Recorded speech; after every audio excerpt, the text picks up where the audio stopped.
Well, hello there. Welcome to the house of Mary and Robert Wakely. They came to Wisconsin in 1837. They took a few years to build this home, and as you remember, he was dealing with lumber. So this is part of their lumber camp. So come on in with me and let's see what our cooks today are cooking.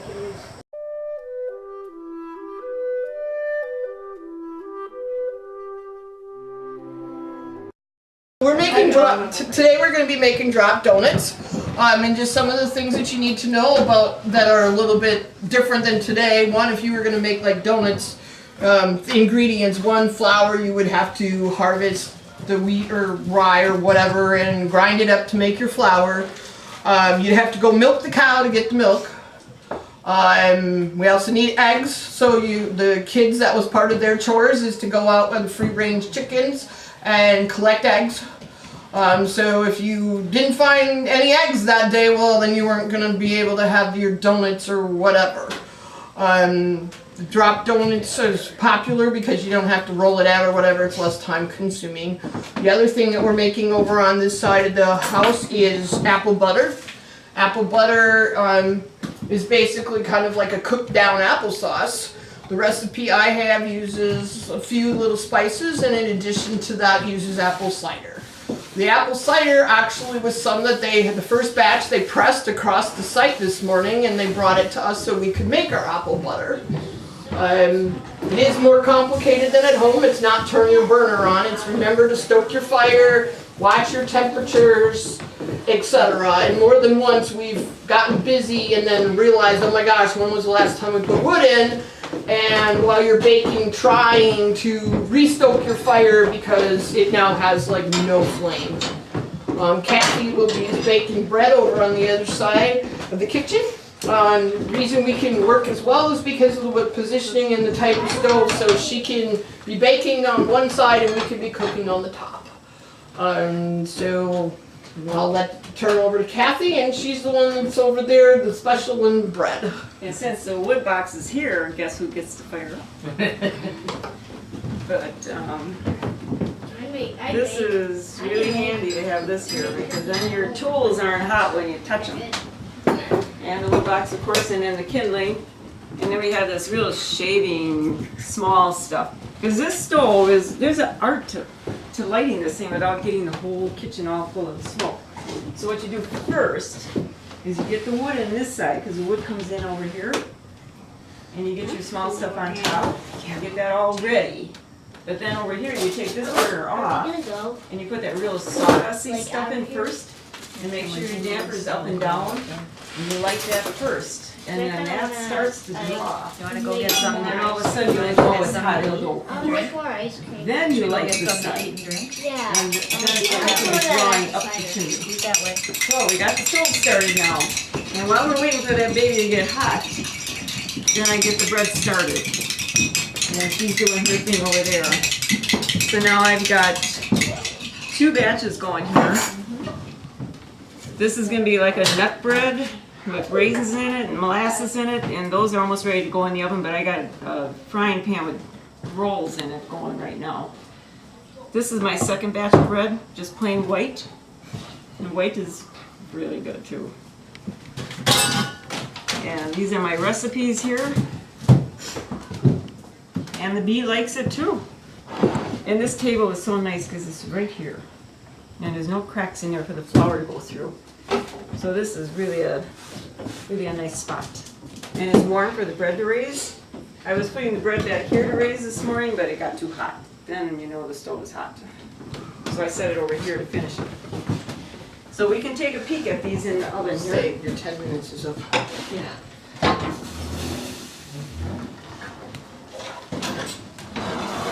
There we go. Not quite done. So turn it around a little bit. So if I don't keep that fire fired up all the time and keep that consistent temperature, every time I open that door the temperature just drops. And then it takes longer to get it going again. So without having clocks, you have to go by smell. Because then you know when it's done. So these are like half done right now. and then those two bread pans will go in next. And by the time they get done and cooled off enough where you can take them out of the pan, then this bread will be ready to go in the pans to raise for the second time. This is the first raising here. So that's my story, and I'm gonna keep it.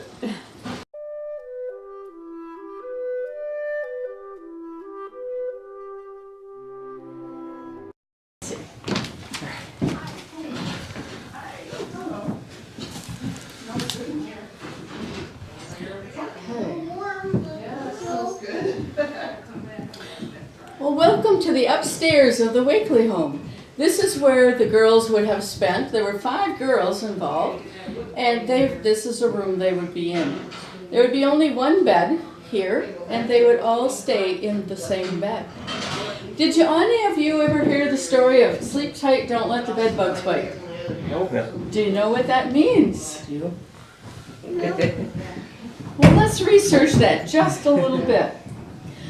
When you came up the river to come here to Wisconsin, you would have one chest, and that was a one chest.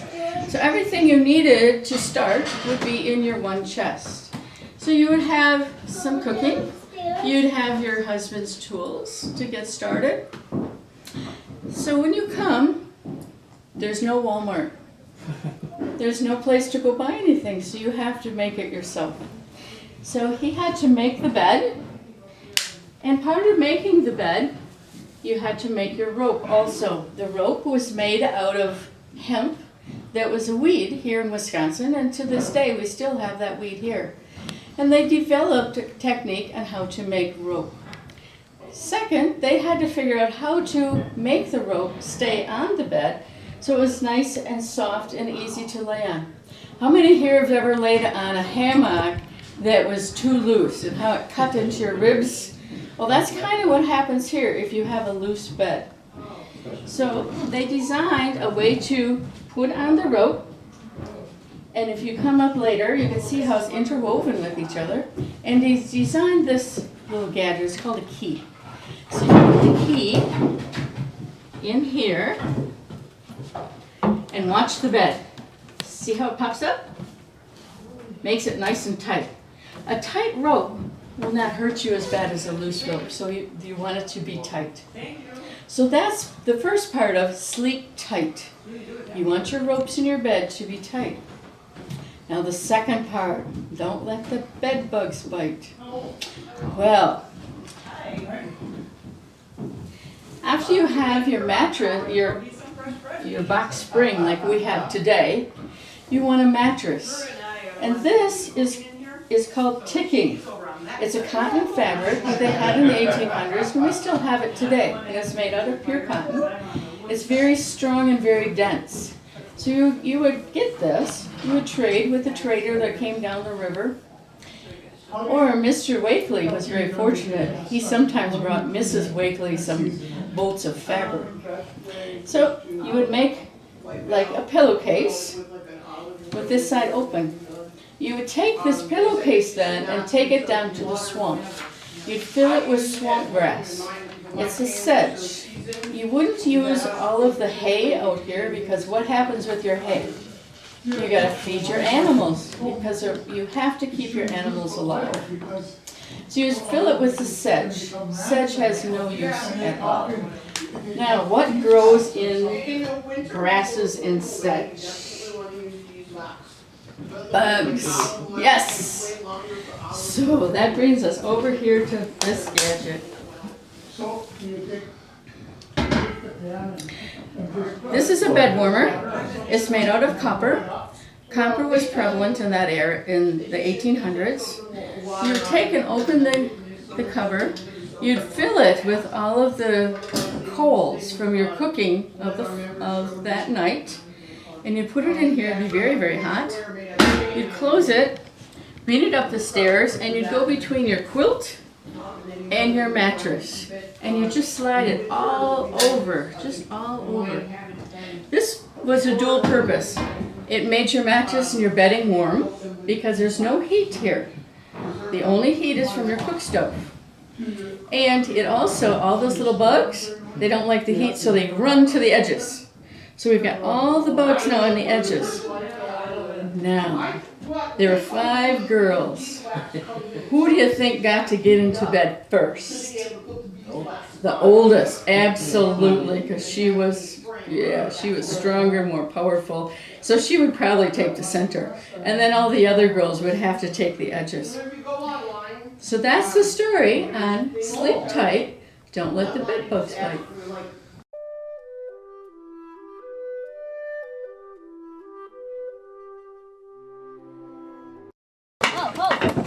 Well, here we are at the apple cider press.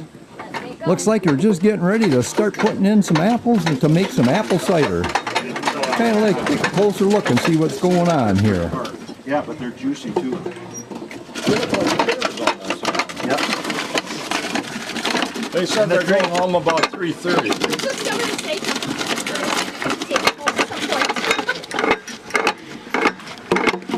You're gonna, all y'all have to do is watch TV and then it'll be on TV because Jim's gonna do the So you'll have to public access.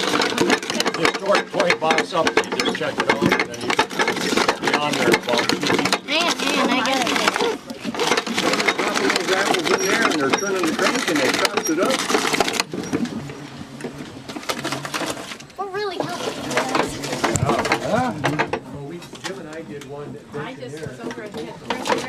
And there's where the apples come out. Oh, you got first. Come up in little shredded pieces. Oh, can you go give me a piece? And there's what the apple pieces look like.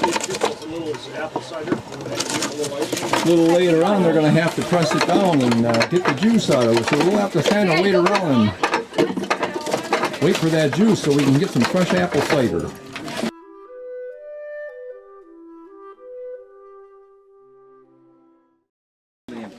Well, here we are. We're back at the apple cider press, and now they're checking it to see if they got enough apple pieces down in there to start the press.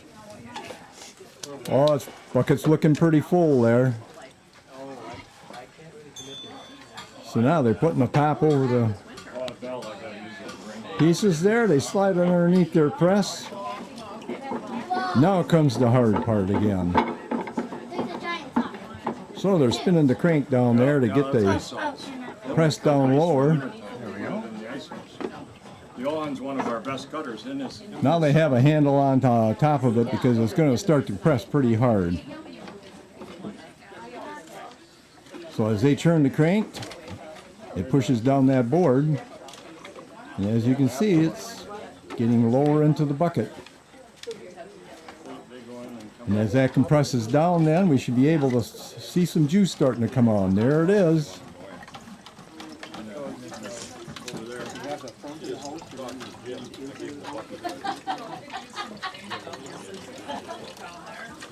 Oh, they have a nice little stream going.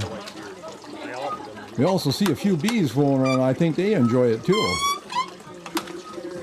So as they're getting pressing down farther and farther away, it's really coming in there pretty good. Wow. That's a juicy So they have it going into a strainer, and that strainer is going to catch out any large pieces that happen to make it through the bucket there. Complaining. So now that they're just about done with it, I think we're going to have to go and sample out this apple cider.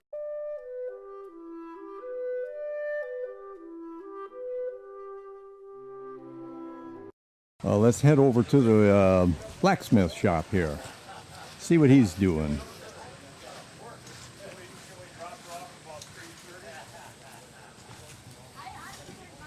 Hi. Hi. What you making? I'm making a hasp for the garden.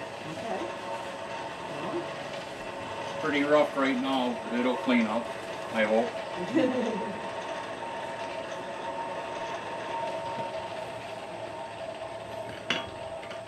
So,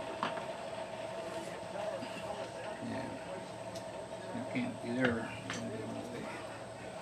I'm going to drill a 5/16 inch hole into the metal using a punch.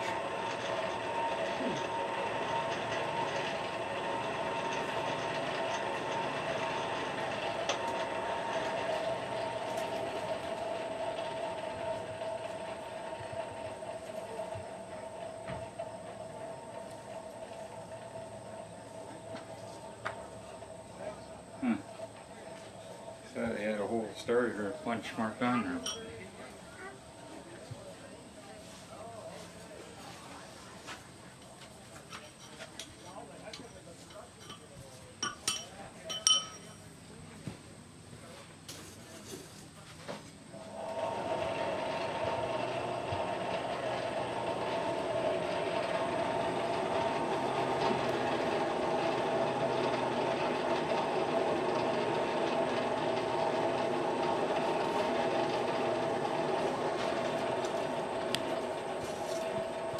Getting close.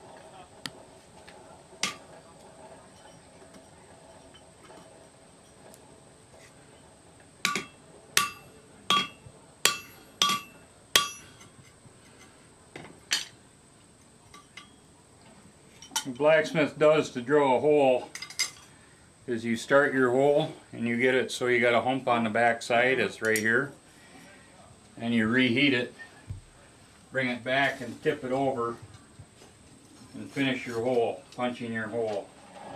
And you can always tell if a blacksmith did it the old way or if he used a drill.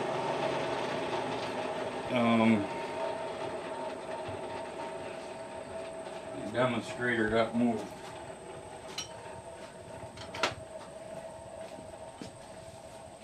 I don't know where it went. Because on the back side you can always see where the metal was pushed through. It looks like a little washer. It's here this morning. It's on now. Here it is. Here it is. What I just did is I punch this here. I'll turn it over and I'll punch it through from this side. And as you can see, there's a little washer around the end.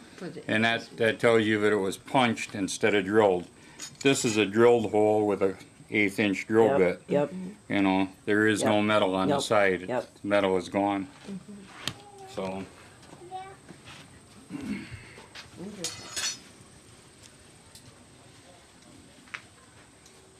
It only takes about 20 minutes longer to do it this way too. It's not.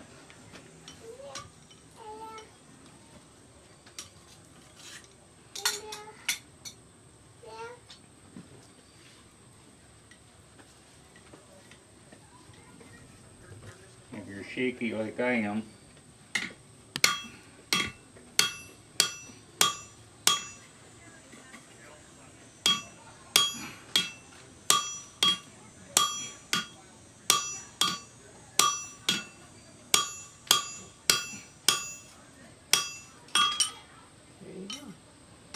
Not quite. It was through, but it wasn't through far enough for me.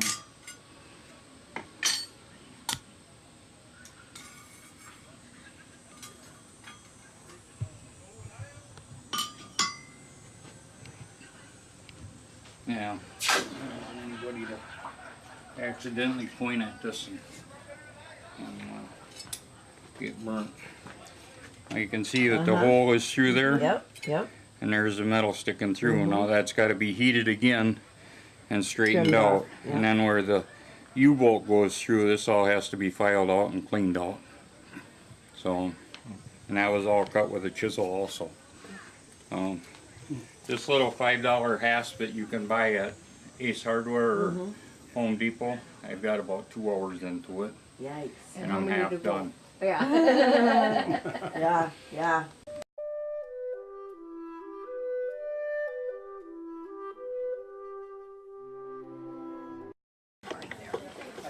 So here we have a carpenter that's working on a shaving horse, and he's making a spoon here.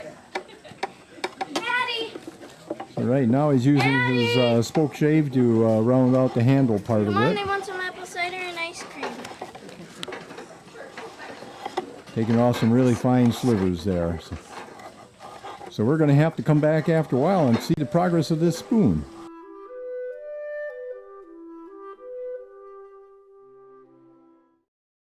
Well, here we are back at the carpenter working on his spoon. I don't know number. He's down to a point where he's got his hole in there and he's beveling it out. This when I was This is going to be a spoon for making rye bread. If you eat a lot of homemade ice cream, So it's it'll give a you brain specialized freeze, spoon. you know.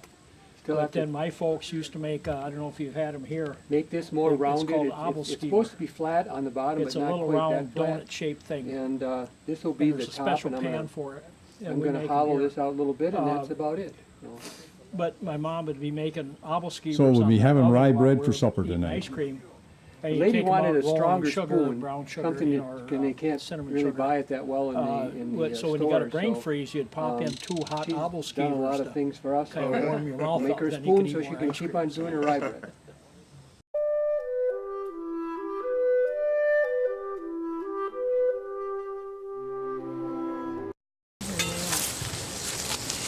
Bonjour. Hi. Apples and pumpkins and jerky. I'm drying some apples and pumpkins, and I've got some strips of meat drying out and smoking there. A couple of ears of corn that I didn't watch are kind of burnt up. But this is what a typical fur trader's setup would have looked like at this time of the year. Okay, the Indians have brought in the furs, and I'm baling them up. I'm weighing them here so that I want them to be about 50 to 55 pounds once I bale them up in the bales like that. So I do, Wakely's actually 1840 to 1860, but I'm doing the start of the 18th century, real early 1700s. So these bales would have weighed about 50 to 55 pounds. There's deer hides there, tied up with cordage made out of horsehair and beaver, of course. And then not only am I collecting the furs, but I'm also getting stuff from their garden, like pumpkins and melons. And that's about the size, that's the correct size that they would have been, especially those melons there. Then I've got here is a roll of tobacco. Okay, tobacco was twisted up into a rope, and then it was rolled up on a stick like this, so it could be pulled off and then cut at whatever length you were going to give away or use the trade with. Thank you. Beaver, of course, was the main fur they were looking for. Hats were made out of that. And you can see on that one bottom bale there, there's what's called a tump strap is tied to it. This one's an Indian-made one. It's made out of a piece of buffalo hide. So this would go across the top of your head like this, and it would be tied onto one of those bales, and that's the way you would carry it to where you were going to bring it. You also, if you notice here, these bales are all marked. So I send an invoice along with this that says what's in bale number 4, what's in bale number 5, and so on. There on the bottom you'll see it says MK. That means those bales are going to Michilimackinac. The weight is in the corner, 55 pounds. You also see a fleur-de-lis on these bottom two. That means that they belong to the king. So when they get to that outpost, the commander of that post takes charge of these bales. This top bale here is on the bottom is marked SJ. SJ stands for Society of Jesus. That was the Jesuits. They were called black robes by the Indians. So there would have been missions on the way to La Bay and to Michilimackinac, or it would have gone there and then be sent out from there. This one also has a lead tag on the top of it. That tag has the same information that's on this bale. So when that gets to where it's going, that lead tag should be still on there. Because the only way to get into this bale would be to take that tag off, so then they'd know somebody was in there. Here's the tump strap I was talking about. There's another one hanging there. And the Indian made one over there. Here's some of the stuff that I would have been taking with me. everything was going to be dried. Okay, I didn't have enough time to fish or hunt on the way there because especially this time of the year, you know, in another month I could have ice. So I'd be taking wild rice, dried Indian corn, and I've got dried peas in here. I also have what's called Jerusalem artichokes or sunchokes. They kind of taste like a potato. So I've got some of that. One in biscuits. Okay, these biscuits here, all they are is flour and water. Nothing else. They're as hard as a rock. And biscuit means baked twice. So they're as hard as a rock. As long as I don't get these wet, they'll last forever. And those get chopped up and broken apart and thrown into this, whatever I'm going to make, a stew or porridge with this other stuff. Maple sugar, I've got some of that I'm taking along with me. And then what you see I'm drying there.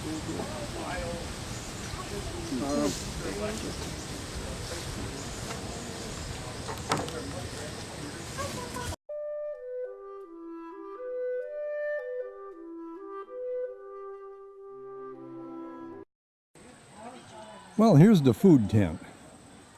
This is being sponsored by the Homemakers Club 51. They get their food from a local grocery store, and they bring it out here, and this is their money raiser for their club. Got a lot of neat little things. They got hot dogs, they got soda, water, chips. They got some dessert. They also have some chicken sandwiches too. So maybe we'll have to wander over there and get a little bite to eat.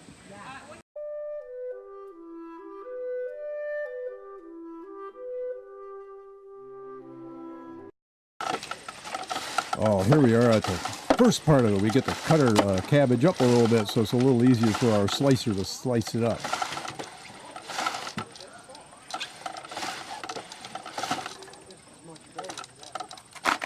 Did you end up getting rid of your four-wheeler?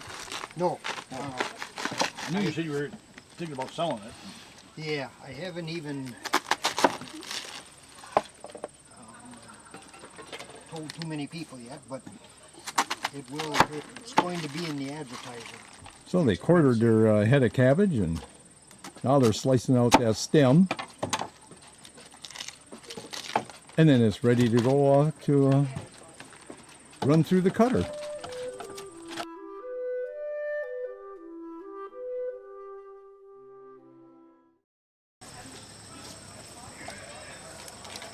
Well, here's where they are, and they're slicing the cabbage.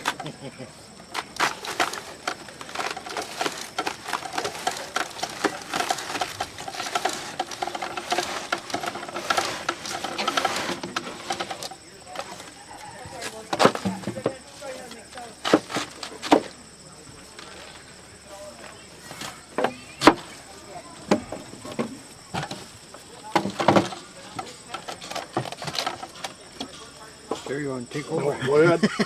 You're doing just a great job.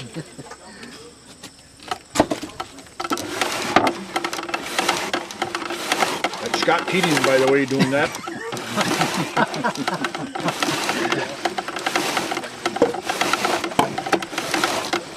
All the way from Beaton, Pennsylvania. Yeah. They call him Buck.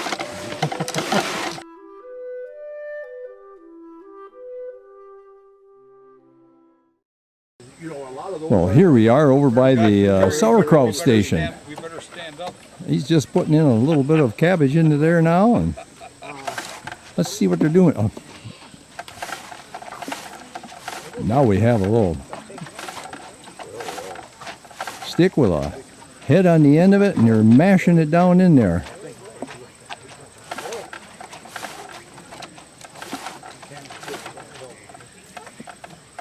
Looks like they're putting in a little bit of salt here now. So how long does it take to mash that stuff down? Won't take long. Once you get juice started in the bottom, then from then on it goes fast. Yeah, juice, there's all kinds of juice there now. You gotta start out with it. You gotta stomp it to get juice started. to start with. Once you get the juice started, then you can go right on up with it. Remember even how many I had. I had a lot of patience.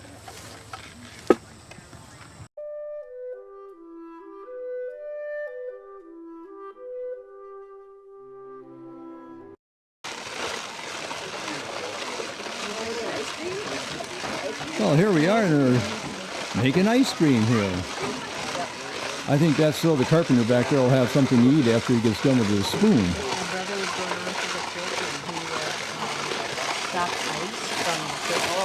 So right now he's using a spoke shave on his spoon to get round out the edges a little bit here. So his spoon is starting to take shape.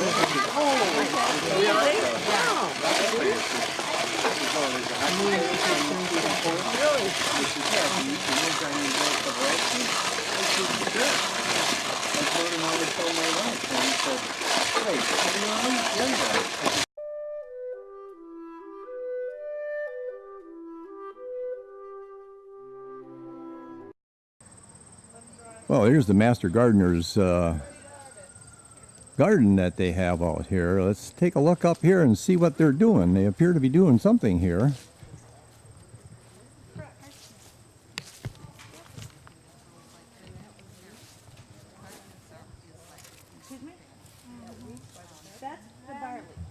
So right now they're harvesting some beans. See that one there? Parsnips?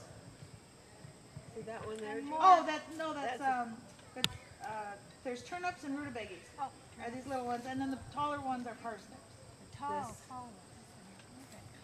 You don't have to come in, just look over the fence. That's barley, and I couldn't get barley seeds, so I went to the co-op in Stevens Point and I bought barley, and I planted it. It worked. It worked.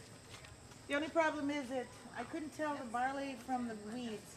Oh. Yeah, go ahead. So we had, I think our weeds You can try some. We went have out. some clean washed I discovered that weeds are fuzzy bowl over there. and the barley is not. Oh, So okay. then I could tell the difference. Okay. I wouldn't know.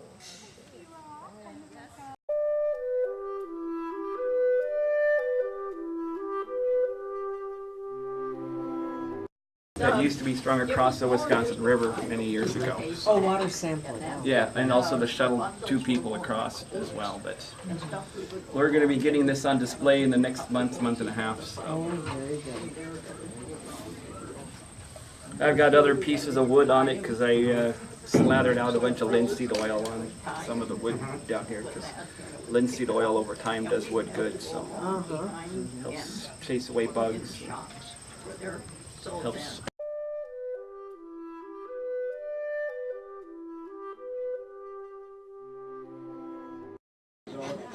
Oh, here we are in a 3-bay shed, and we have someone here that's using a draw shave, taking off the bark off of what's going to be a walking stick. So the draw shave is a very sharp knife with a handle on each end, and you just have to scrape it along and just go very lightly over to just remove the bark so that you don't take out any of the wood too. So it's a little slow process going around the knots and things, but it looks like it's coming along really good here.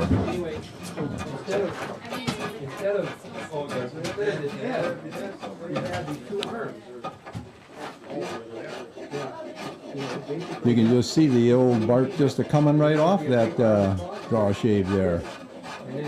Won't be long and he'll be having himself a nice looking walking stick.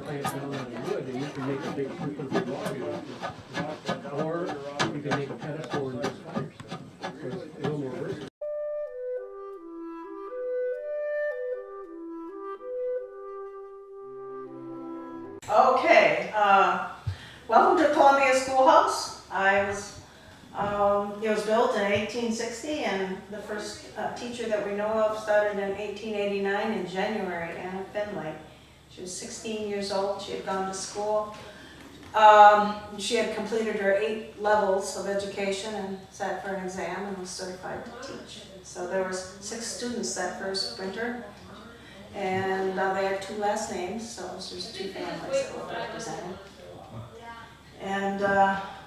before that, we don't know any of the teachers. There's no other recorded history of who went to school here, but that year, from that point on. Anna stayed in the state of Wisconsin until she retired, and she helped develop the Wisconsin superintendent position, which she then worked as, and that's what she retired from. So when she started, they began with about a $2 a month salary.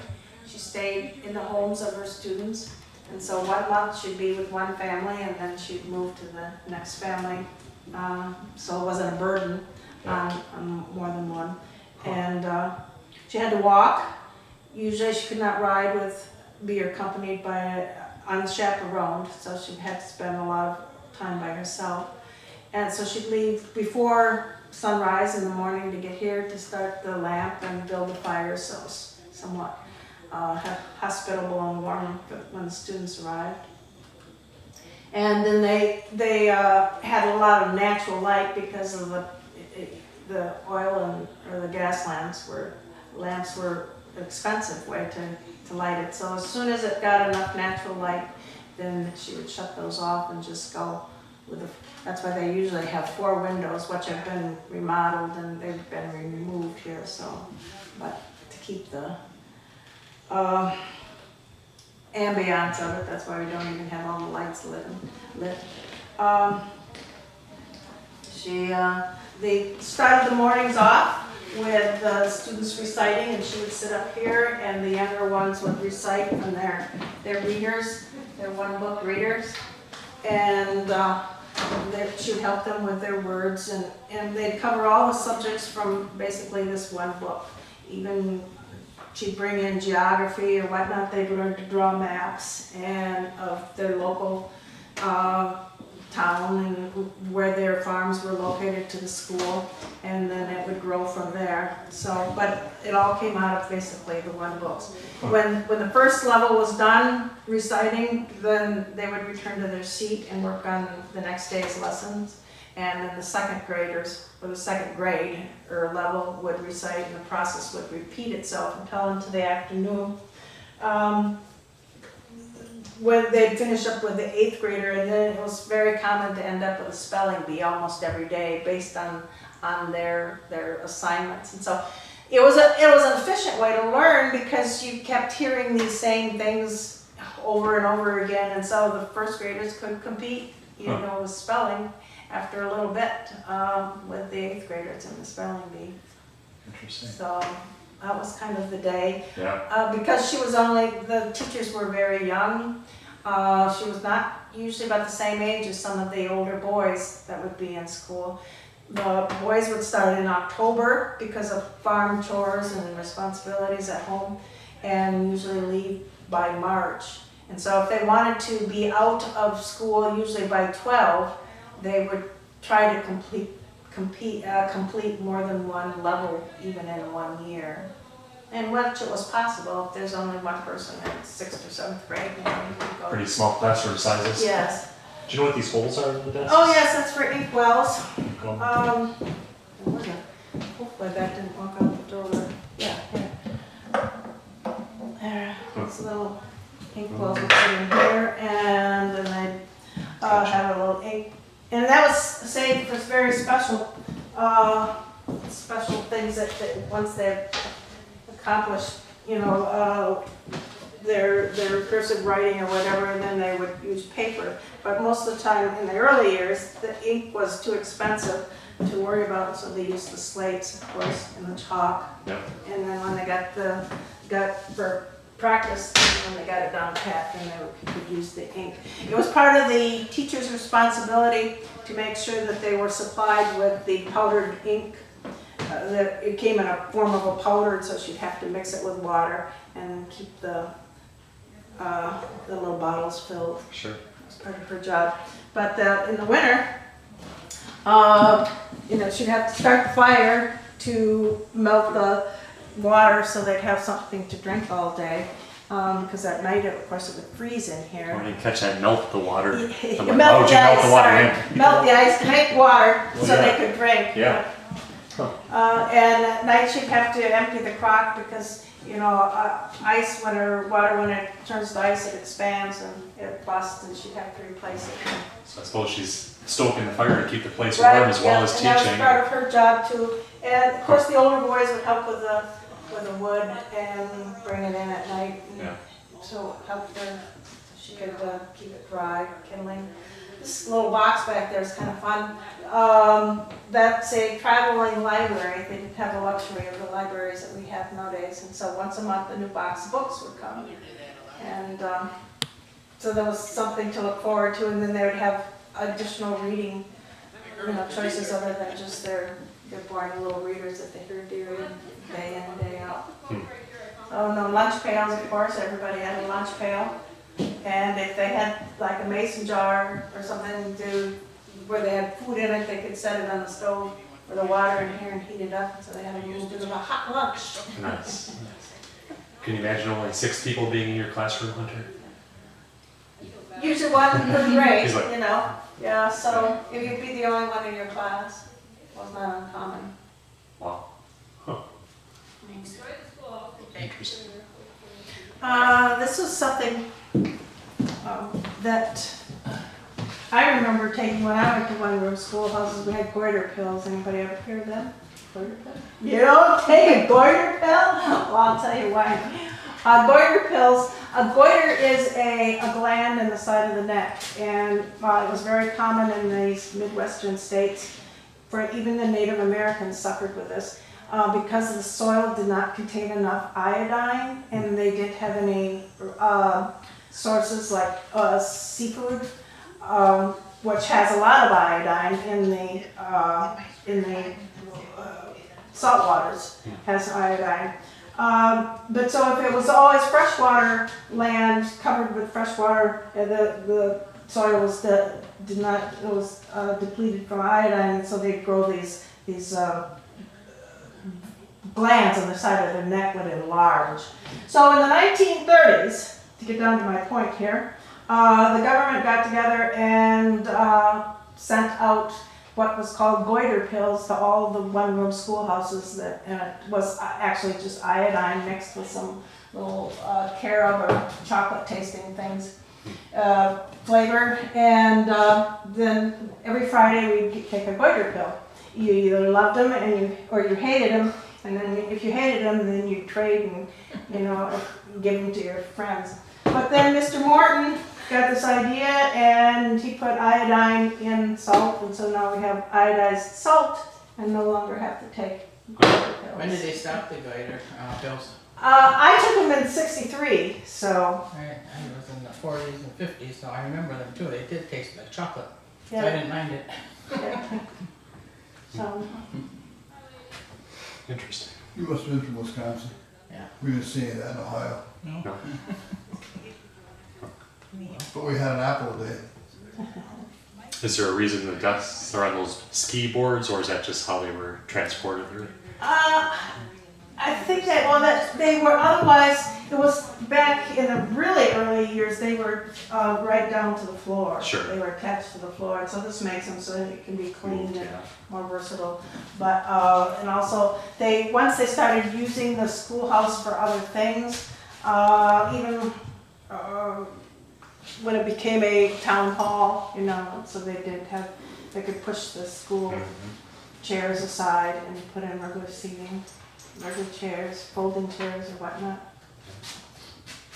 But it wasn't uncommon for the schoolhouses to be used for different events of the city, of the townships. They'd use them for Wednesday night prayer meeting and even church service on Sunday. And it was usually part of the school teacher's job, written right in her contract, that she had to attend and be part of that event, those events too. So. Cool, interesting. Well, thank you very much. Yeah. Interesting. Thank you for coming. Yeah.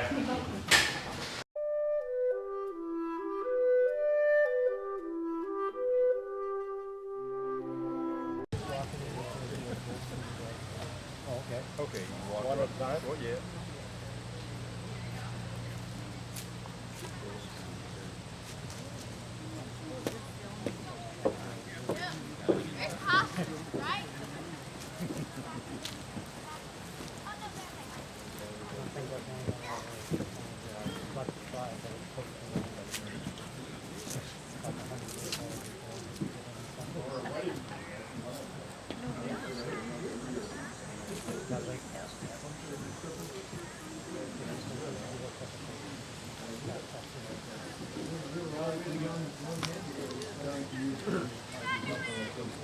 I can tie one side though.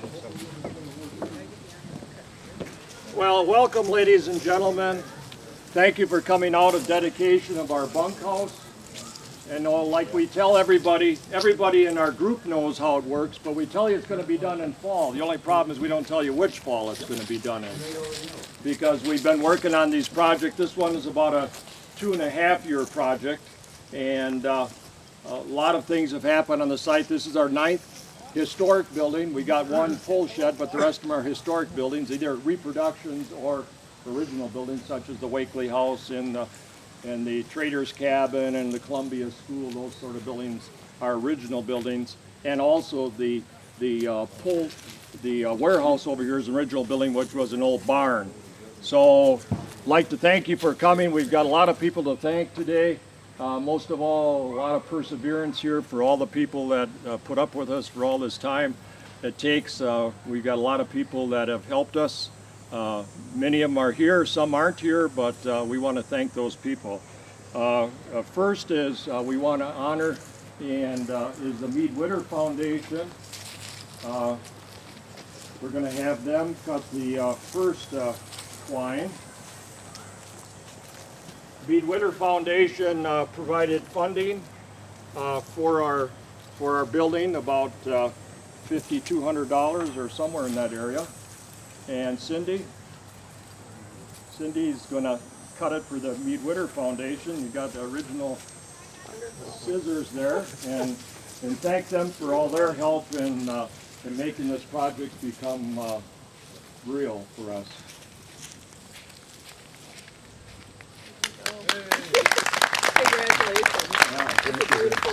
Thank you. Absolutely. And if any of you haven't had a chance to go inside, you can see the beautiful tables that Don and Jim made and everything. It's really finished off really nice. Next, we want to thank Ken and Linda Ham. They're not here today, but they provided the flooring for it and the boards for the tables. And so they've been very generous to us over the years. Next, Jim and Phyllis Allen.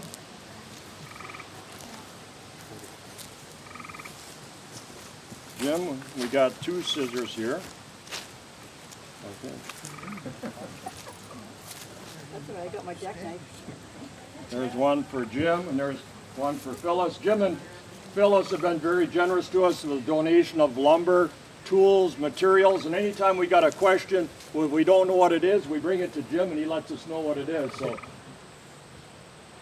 Ready? Yep. Thank you. Ah, great job. Thank you. Thanks very much.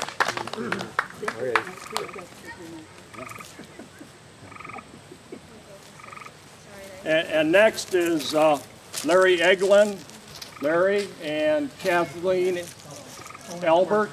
She's going to represent her husband, Dennis, that worked on this, and Larry. I call these people up and I tell them we got a special project. And Larry knows how that goes. It's how long is it going to take? And so Larry comes whenever he can, and Dennis came whenever he could, and they're people that kind of supplement our Monday group, and so they've helped us a lot over the years. And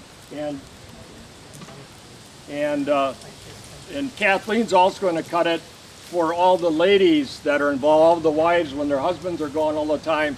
This is where they're at. So Larry and Kathleen.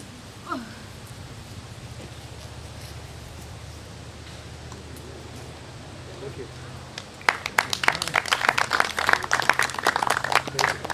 Good job. Thanks, Mike. Thank you. Take your scissors, huh? Yeah. And next is part of our Monday morning group that works on it. We work more than Mondays, but Monday's our traditional day of working. And I want Larry Knutson and Ted Orgish to come out. Larry and Ted to cut this for the Monday group. There's many of us in that group, but these are our representatives to cut it for us for this.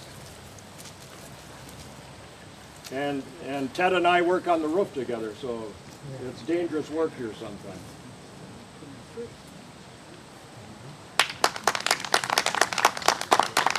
Thank you. Thank you. Thanks, guys. And next is our Finnish carpenters and they can't hold it because they're going to have to cut it. Jim Nickel and Don Matthews here, they're the ones that do that finish work, and they also guide us, because I always say I can put a nail where you want it if you tell me where to put it. And so these are the guys that guide me and everybody else out here, so I'll hold that, Jim Nickel and Don Matthews.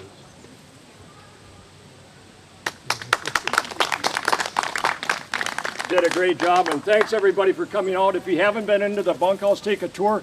It's an actual building that was on the census for the Wakeleys. They had a house that held seasonal labor that came in and worked in their lumber, in their shingle mill, or their powder pit, or something like that. It helped them. So they came in here and stayed here like 6 months of the year. Their census shows 6 or 8 of these people usually on the census, and they would have stayed here, not in their inn. The inn took up paying people's places. This is a place for the help. So they would have stayed here. So 6 or 8. It's got beds for 8. It could be 12 if you have double them up on the bottom bunks. The bottom bunks are also wider because if we have a school group, when we have inclement weather, then we have kids line up and sit on the bottom bunks, and it works out real good for that, so we can take the children inside from the schools and that sort of thing. So I welcome you to come inside if you haven't been inside.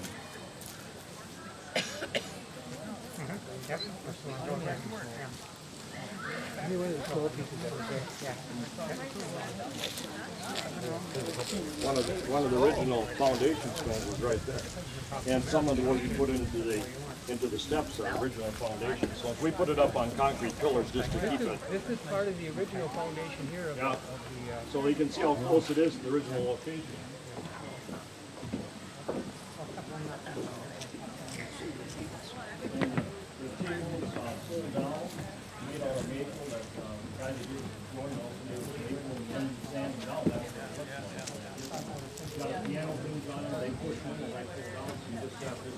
This residual amount that's sticking up, this part goes in and it goes down.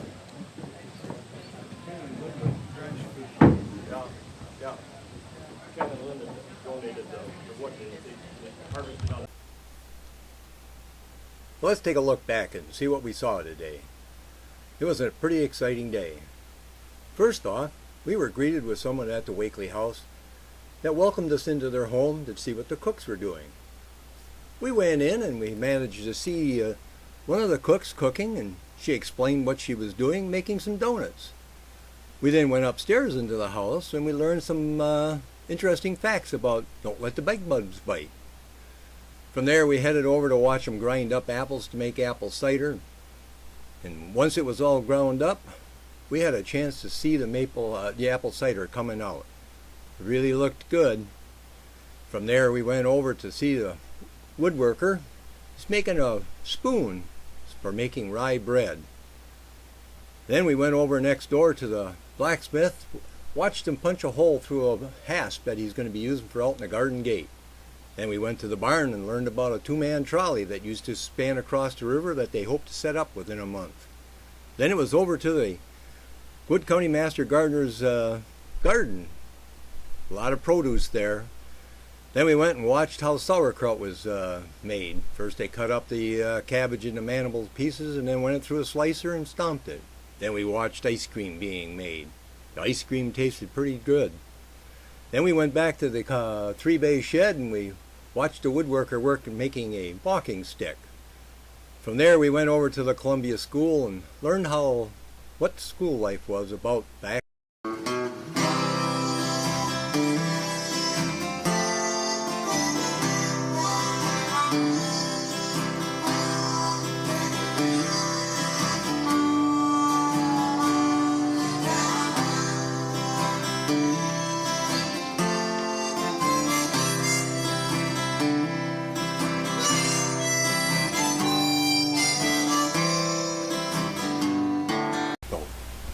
The citizens of Historic Point Bass would like to thank you for making this event a success.